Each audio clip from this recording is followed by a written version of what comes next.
ஹாய்ங்க. இந்த ஃபுட்டை வச்சு நம்ம எப்படி பைப்பிங் தைக்கிறதுங்கிறத முன்னாடி வீடியோவில் பார்த்துருந்தோம். அந்த பைப்பிங்கை வச்சு அழகாக இந்த மாதிரி பைப்பிங்கை இன்விசிபிளாக ஸ்டிச் பண்ணுறது எப்படி அப்படிங்கிறத இந்த வீடியோவில் பார்க்க போகிறோம். பிகினர்ஸ் எல்லாருக்குமே பைப்பிங் ஸ்டிச் பண்ணுறதுனாலும் பண்ணிடுவாங்க. ஆனால் இந்த மாதிரி இன்விசிபிளாக ஸ்டிச் பண்ணுறது அவங்களுக்கு ரொம்பவே கஷ்டமான ஒரு விஷயமா இருக்கும். எவ்வளோ நீட் ஃபினிஷிங்கில் உங்களுக்கு பைப்பிங் தைச்சிருக்கு பாருங்கள். ரொம்ப எஃபர்ட்லெஸ்ஸே இல்லாமல், ரொம்ப எஃபர்ட் போடாமல், ரொம்ப ஈஸியாக ஸ்டிச் பண்ணுற மெத்தட் எப்படிங்கிறது இதில் பார்க்க போகிறோம்.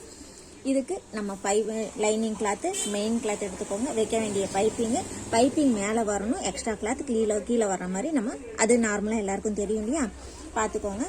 இதில் இந்த மார்க் போட்டிருப்போம் இல்லையா, இந்த மார்க் போட்ட இடத்துல தான் நம்ம பைப்பிங் ஸ்டார்ட் ஆக வேண்டிய இடம். அந்த இடத்துல செட் பண்ணிட வேண்டியது தான்.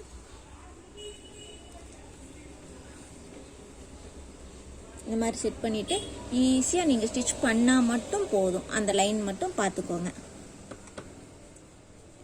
அவ்வளோதான். இந்த ஹோல்ஸ் மேலே, இங்கே வர இந்த ஹோல் மேலே உங்களுக்கு அந்த பைப்பிங் த்ரெட்டு செட் ஆகிற மாதிரி வச்சுருங்க. கொஞ்சம் கிளாத்து மேலே வைங்க. அப்போ தான் ஸ்டிச் பண்ணும்போது உங்களுக்கு ஸ்டிச்சிங் மேலே உங்களுக்கு கிளாத்தும் போகும், அந்த பைப்பிங்கும் உள்ளே போயிடும். அப்போ தான் லைனிங் கிளாத்தையும் உள்ளே இழுத்துரும். அவ்வளோதான். ஜஸ்ட் ரொம்ப ஈஸியாக நீங்கள் ஸ்டிச் பண்ணால் மட்டும் போதும். எந்த எஃபர்ட்டும் நீங்கள் போட வேண்டியதில்லை. அந்த லைன் மட்டும் கரெக்டாக நீங்கள் ஸ்டிச் பண்ணிட்டு வந்தாலே போதும். ஈஸியாக ஸ்டிச் பண்ணிட்டு பாருங்கள். எவ்வளோ ஈஸியாக ஒரு பைப்பிங் வைக்கிறது, இவ்வளோ ஈஸியாக அப்படிங்கிறது இத்தனை நாள் நமக்கு இது தெரியாமல் போச்சு அப்படின்ட்டு ஃபீல் பண்ணுவீங்க. ஜஸ்ட் நம்ம பைப்பிங்கை உள்ளே இன்சர்ட் பண்ணுறோம். எந்த இடத்துல நமக்கு பைப்பிங் வரணுன்ட்டு ஜஸ்ட் நம்ம ஈஸியாக ஸ்டிச் பண்ணால் மட்டும் போதும். இங்கே இருக்கிற எக்ஸஸை கட் பண்ணிடலாம். அவ்வளோதான். இப்போ பாருங்கள் எவ்வளோ அழகாக ஒரு பைப்பிங் ஸ்டிச் வந்துருச்சு பாருங்கள். ஒரு பிசுறு இருக்காது, ஏற்ற இறக்க இருக்காது. நீட் ஃபினிஷிங்காக ஒரு கார்மெண்ட் ஃபினிஷிங் லுக்கில் உங்களுக்கு பைப்பிங் கிடச்சிரும்.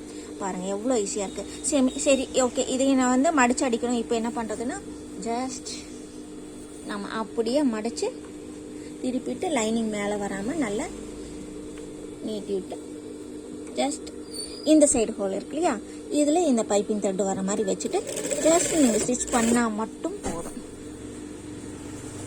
மெயின் கிளாத்தும் லைனிங் கிளாத்தும் நல்லா பின்னாடி நீட்டாக பின்னாடி போயிடுச்சான்னு பார்த்துட்டு ஜஸ்ட் நீங்கள் ஸ்டிச் பண்ணால் மட்டும் போதும்.